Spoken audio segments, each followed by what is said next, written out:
Good afternoon, everyone. Happy Thursday. Thank you for joining our webinar today. We'll be talking about media trends to Kickstart 2024. And my name is Larissa Bedgood. I am the head of marketing here at Porch Group Media. Let me find my mouse so that I can switch slides. I have a couple of monitors going on. There we go. So joining us today, we have Michelle Taves, and she is the Group GM of Porch Marketing Group, and Todd Dezek, who is the Senior VP of Digital and Analytics. So welcome, Michelle and Todd. Thank you. Thank you. I cannot believe we're talking about 2024 already. I know. We were just putting out some, data facts in July, and it's like, wow, we are, I don't know how many shopping days until the holidays, but guess I better get on it. Does this mean I can get a pumpkin spice latte this afternoon? Yeah, you can. I don't think we're there yet. I don't think we're there.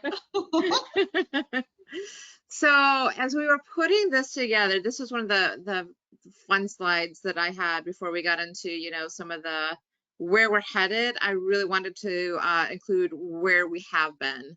I love, and I think when Michelle and Todd and I discussed this slide, we had a couple of chuckles. Cocaine tooth drops, those actually were for pain. So that was a thing. Todd, Michelle, any other, fun little insights on this slide? Just the only thing I want to add is I am actually grateful I was not around in the 15th and 16th century. I know I'm a bit older, but not quite there. So. Well, I do remember finding old rolls of film and getting them developed, and then it was like a nice. Yes. I guess that replaces now. You'll get the memories will show up on your photo when you open your phone, and you'll see things from like 5 or 6 years ago that you kind of get that same moment. But it's crazy to think that you don't develop pictures anymore. It's as the statement I have, we've come a long way, baby. So we will get into trends, but I thought this was a really interesting little tidbit here. So the world's first television commercial aired on July 1st, 1941, during a game between the Brooklyn Dodgers and the Philadelphia Phillies. Is that the team name? Did I say that right? So the ad was actually for Belova watches. That company is still in business today. So pay attention. This is a very quick clip. I'm going to play it live. So hopefully the sound is working. But if you blink, you will miss it. So here it is.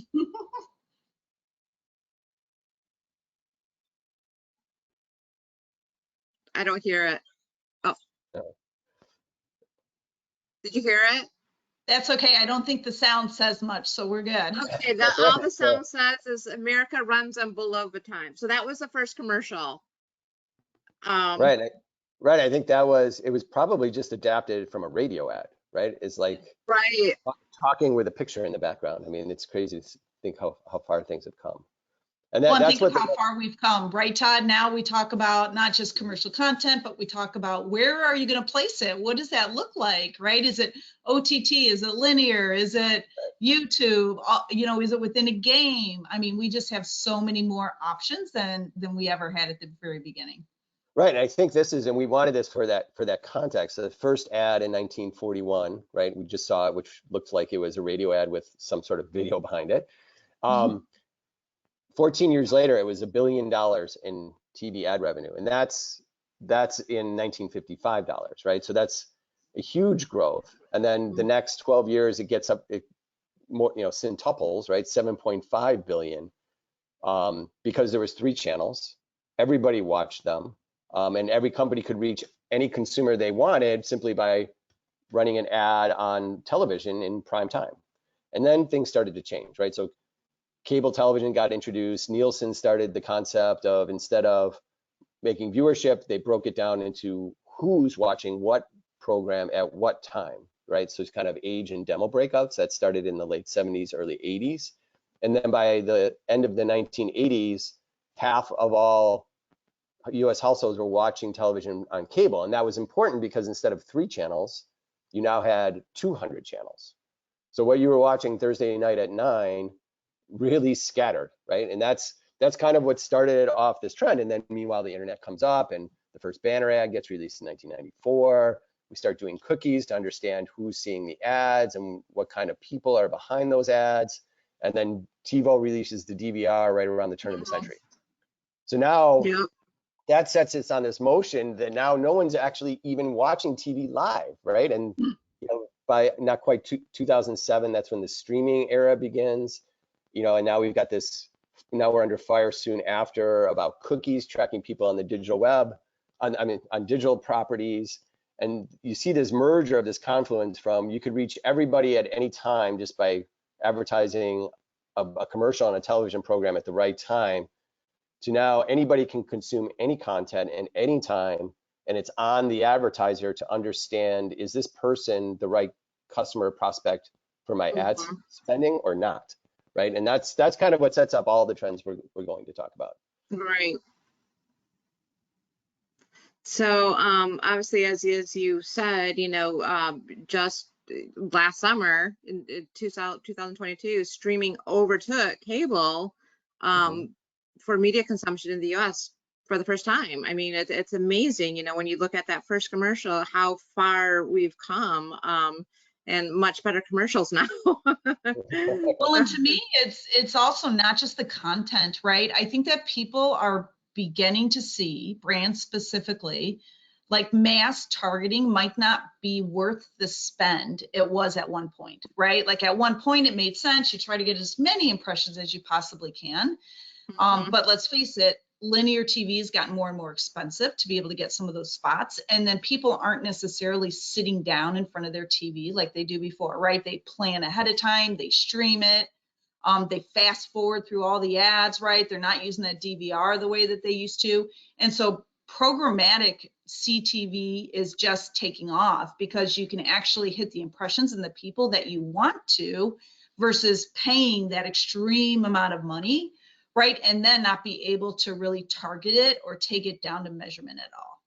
Right, that's a great point, Michelle, because before you would put an ad on a show and you would sponsor a show. And with streaming kind of disrupts that because you just want to reach Michelle, you just want to reach Larissa. We're not sure what show they're going to be watching at what time. Maybe they'll watch an entire season of Jack Ryan in one night, but that's their Thursday or that's their Wednesday, right? And so it's not about the program, it's about the person and making sure you reach the right person. I mean, incidentally, I looked this up. I didn't prep you guys on it, but I looked up. If you take that 7.5 billion in 1977 and adjust for inflation, today that's about $39 billion. So if you look at it at 43 billion projected by 2026, that's about equivalent in terms of real dollars as the peak of TV in 1977. So streaming and advertising spend on CTV that's why it's trend number one, right? Right. The entire peak of television in the glory days. We're experiencing that now with advertisers flocking to CTV. Yeah. And even if you look at the industry, right, all of us in marketing know that 2024 has been a little bit of a pause when it comes to marketing spend and those type of statistics. However, if you look at what CTV is doing, even though the marketing is pausing in a lot of different ways, CTV is still growing. Right. That's a great point.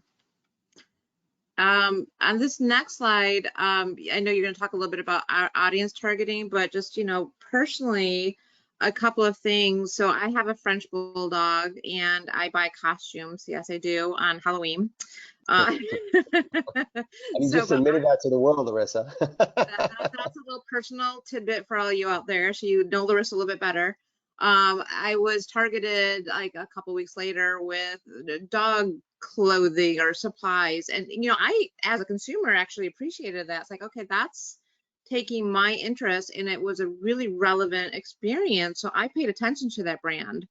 Same with traveling. I had looked up a travel purse or something like that, and then I was targeted soon after with travel merchandise, and it was so relevant. I made note of those companies, and I think that just goes to show like how that precision targeting is so much more effective than that broad audience reach. Right, and that's part of why this is here on CTV is it allows you to look for that signal, right? The consumer shopper took an action, showed interest in a category. And if you're an advertiser in that category, now you can use that to get an impression in front of Larissa on whatever device and whatever content she's looking at. In particular, CTV, those commercials are harder to produce, they're expensive. The media is worth more because it's very engaging. And so if you can qualify it to somewhere in the funnel, top of funnel, middle funnel, lower funnel, but just, hey, this is the right person in the immediate term to the near term, you'll get a bigger bang for your dollar, right? And because, with the things of cookies going away, it's less, especially, about this time next year, just the fact that you went to a website, you could do some retargeting that could create an audience that could be distributed through the ecosystem. That will go away and it will have to be replaced with something more, I consented, I signed up, and I gave my name and address, and this is who I am as a person, my strong identity elements.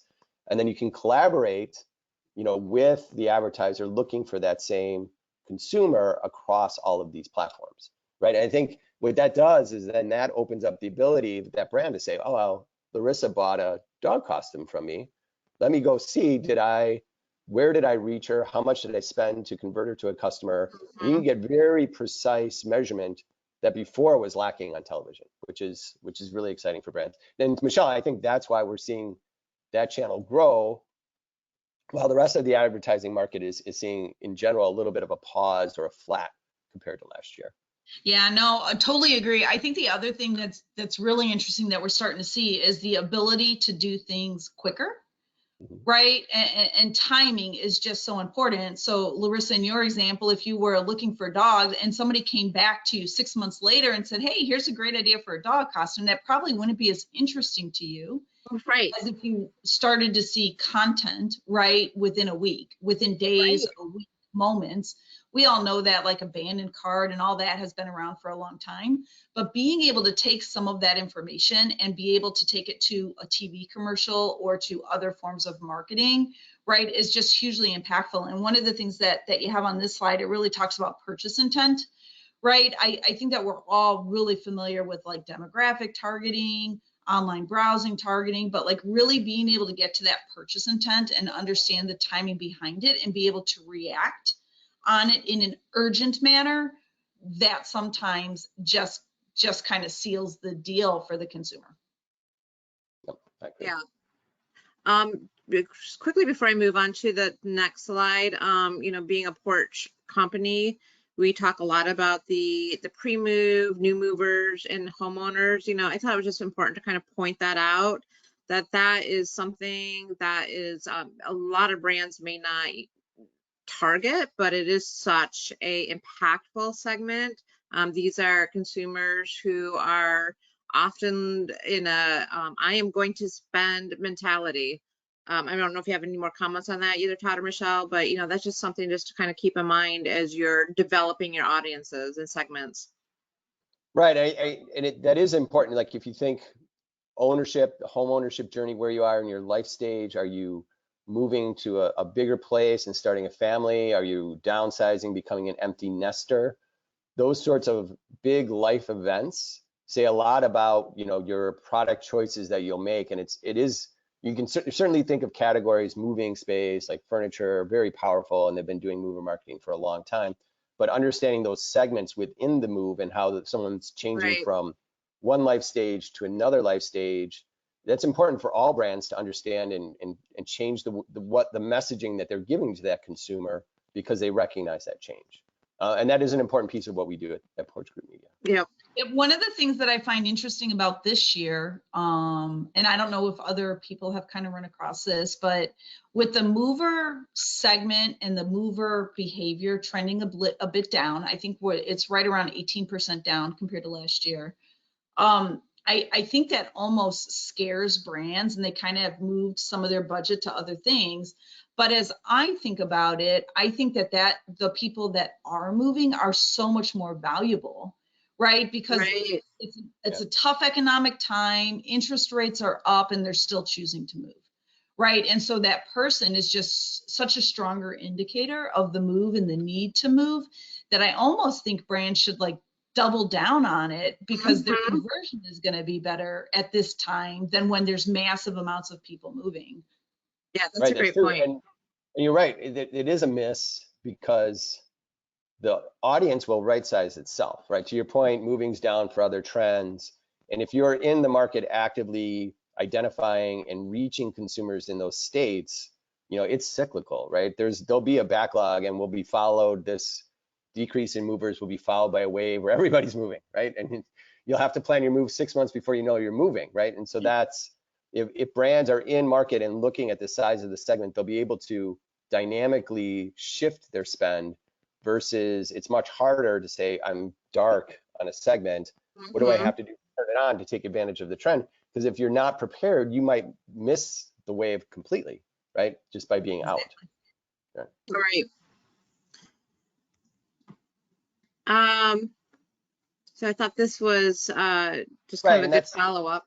yeah, and you're right. That's the other thing. It's not the presence of the CTV ad. One of the things that changed in that slide that I kind of neglected was in 1941, it was a TV commercial, and that was the only component of the campaign, was to put a TV commercial out during the baseball game.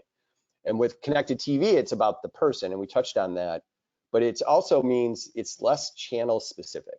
So it's not just that you're getting this rich, impactful TV ad during content that the consumer reached out for on a streaming service that they signed up for and that sort of thing, but then it's gently echoing that same impression across all the channels, whether that's somewhere else on the screen, in your inbox, on your social apps, those sorts of things. But combining a cohesive message across all media so that the consumer sees your brand and becomes top of mind. And if you backdrop that with, hey, we know they're entering this funnel in this category, you get a winning message. And that's the other way to mitigate. It's not so much the cost of the TV ad, you really get your bang for the buck because the consumer consented to that streaming service. We know that they saw the ad, using that information on a consented basis to then change how you treat them on the other platforms. That's where you make up that investment level. Mhm. Um, Love this. We've been talking a lot about first party data. We have another slide on all party data, which we'll get into. But there's been so much talk about the importance of first party data. Michelle, Todd, do you want to kind of, talk to us a little bit about that? Sure. I'll start it, and then I'm sure that Todd can follow me up. I think that what we've seen over the last couple of years is just a lot of noise, right, around third-party data. Where does it come from? How are you getting it? Do you have the proper consents necessary to be able to utilize it for marketing across digital, offline, and in all different ways? And so us, along with other companies that have access to first party data, we just have a really stronger desire to be able to utilize that to create really great campaigns. One of the reasons why we are building a retail media network, right, is because we have the ability to get access to really great first party data and then create customized campaigns based upon that data in a very privacy data compliant manner, and then being able to take it all the way down to attribution. It's just really important with where the marketing industry is going today. And so we have definitely had more of an increased focus on first party data. How can we use it?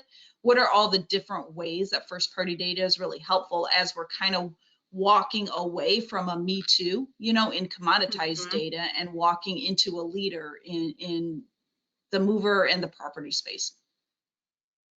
No, exactly. And there's a subtlety there too, that is consumers, there's been this backlash against those sort of um, tracking identifiers like cookies that was mentioned earlier.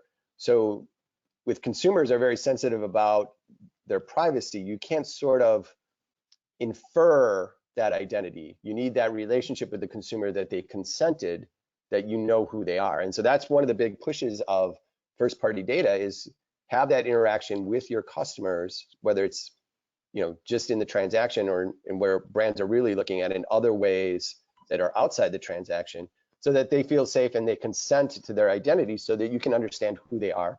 And then you can reach them in ways that are sensitive to their privacy concerns, right? And I think that's the big push as well, is the technology and how consumers have gone from what's a cookie to these cookies are evil, an invasion of my privacy.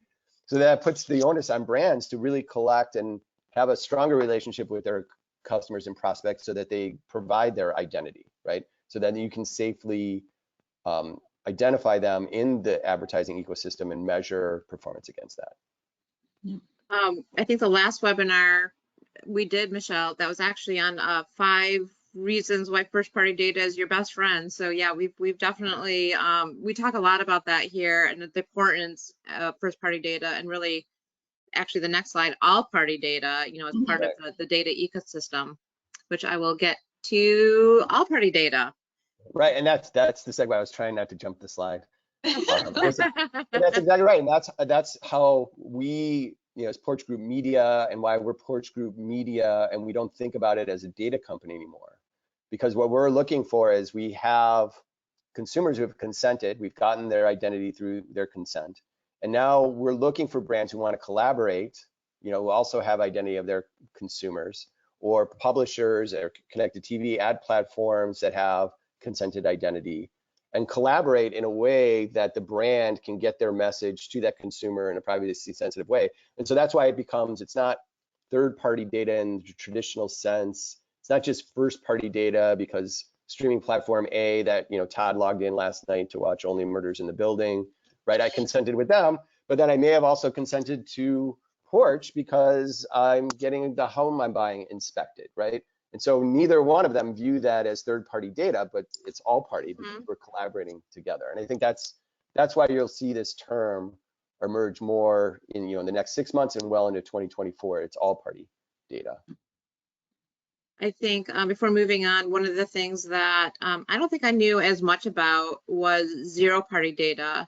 And that's one of the things that, you know, we're talking a little bit more, and those are like those customer preference centers. For example, like if you're going onto a retail website, a home improvement retailer, you're like, Right. you want to receive gardening information and window information. It's interesting just how the different layers of data can really work together to create one customer view. Yeah. Right. Well, and each part I think is just really essential because, for example, using your example, if somebody opted into gardening and they want to receive it via SMS, right, instead of email, and then all of a sudden you send them an email, you know, Right. most likely they're not going to respond in the way that you want them to, because they opted in to receive the information in a different way. Right. And so just being able to capture and tie all of that information together, right, is just so very important. It's beyond the media execution and beyond the campaign, right? It's being able to, because tying it together is a data science and art all in its own, right? And being able to just have that rich information about one single person, so that when you get to the campaign, right, you're not only creating a campaign that's pertinent, but you're also creating a campaign where they want to see it. Mm-hmm. Right, that's a great point, Michelle, because it's not just a replacement for, you know, like cookies. It's also, the term is replacing what we used to call omni-channel, right? Yeah.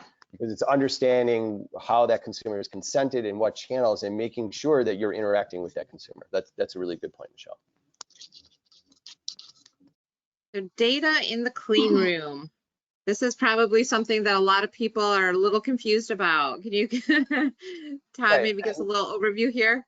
Well, no, and that's a strong, it falls perfectly behind all party and having this sensitive name and address PII. Consumers also, and we've gone through this in our company evolution, aren't comfortable with, you know, databases of their name and address, email and phone number floating around and being exchanged between brands, even if it's for good purposes. And so this concept has emerged in order to collaborate and do that matching safely, and that's the clean room, right? And the concept here is the ability for us to match, you know, our customers can match their POS data with who they reached on an ad platform, but neither the ad platform or the brand have to share name and address with each other, because the clean room is a concept of encrypting it, doing that matching in a way behind the scenes so that neither side sees what they don't know, right? And so I thought that was, when I started, I thought that was a way to simplify it, Michelle. I don't know if I made it more complicated talking about it. What are your thoughts on that? No, perfect. I That sounds actually good. thought Yeah. Todd, I thought you did a great job. I mean, it basically just allows people to share data in a way that makes them feel really comfortable with Right, one another. And that is a term that's been buzzing for years. It's been building for years, right? Now everybody has a clean room, and there's multiple clean rooms, and even us as Porch Group Media will be involved with different clean rooms for different purposes. So it's a new way of doing it. It replaces the SFTP, right? That's Exactly. one way to think about it. Yeah. That's interesting. Um, one last trend. I think we're close to time, but I think this kind of really sums up everything we've been talking about. I love the slide. Yeah, and this is the consequence. If we talked about it like with connected TV and how it's really powerful, and the trend isn't just that you only run TV commercials through connected TV, it's you combine it with impressions across all the other channels as well to really take the advantage of the overlap between channels rather than just exhausting the frequency on one channel. And so then it comes back to, hey, if I understand my audience and I plan to reach them across all channels versus, how much allocations do I make to Facebook? How much do I do on email marketing versus something else? And that's the natural consequence, which I think is great for brands, because when you look at it from the guise of, here's the consumers in the US that I want to convert to customers, for example, how much am I willing to spend against them? And a lot of brands will think of, well, how much is the lifetime value of that customer?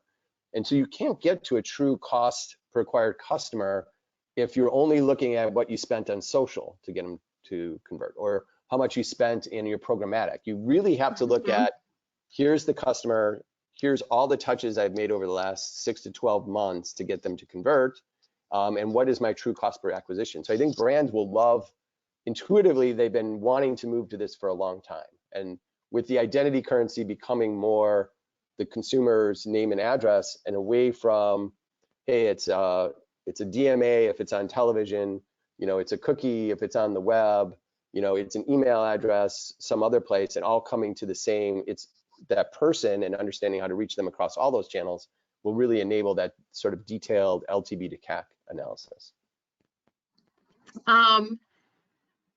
That's actually the last slide, I believe. So I did have a couple of, yes. We had a couple of questions that came in. I think we're just about at time, but if you have to drop off, we will send you the recording. If you can stick around for a few minutes, we'll get to those. And if you have not had a chance to ask a question, feel free to submit that, and we'll see if we can get to that. So this one was kind of interesting. With so many changes going on now with social media, do you have any high level thoughts on where social media advertising may be headed? For example, Threads, Twitter is now X.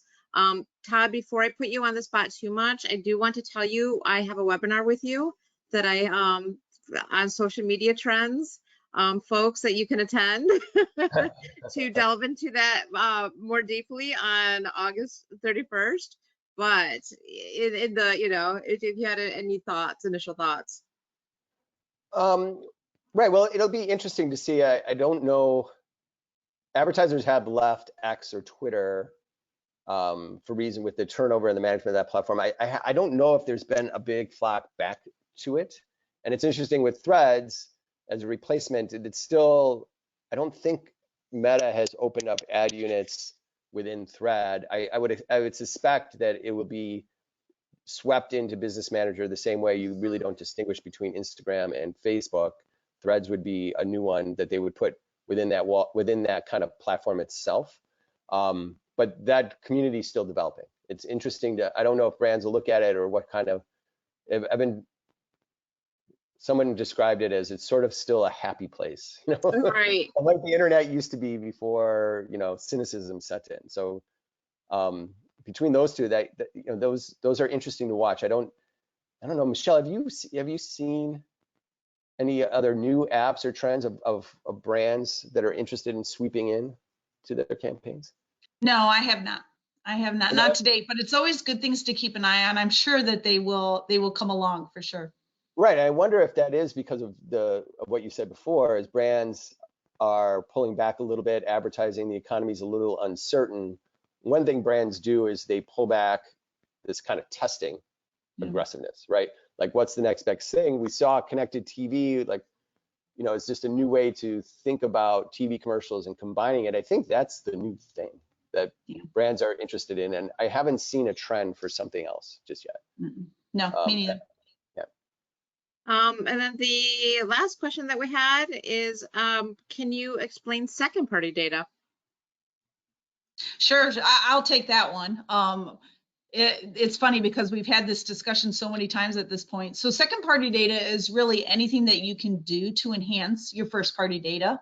So the data might not have come directly from the customer, right? But the data came from something the customer did. So for example, second-party could be you know, data connected to a POS system and you're contacting, you know, you're adding in transactional details.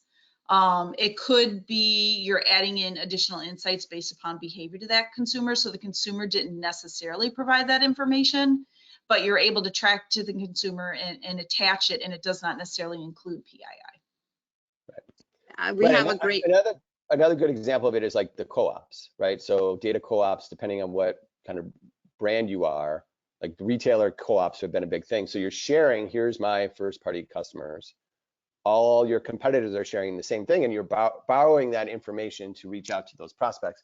That's another way of thinking of second party data, right? Because you didn't rent it, you traded it, you collaborated with your cohort of competitors so that you could all win.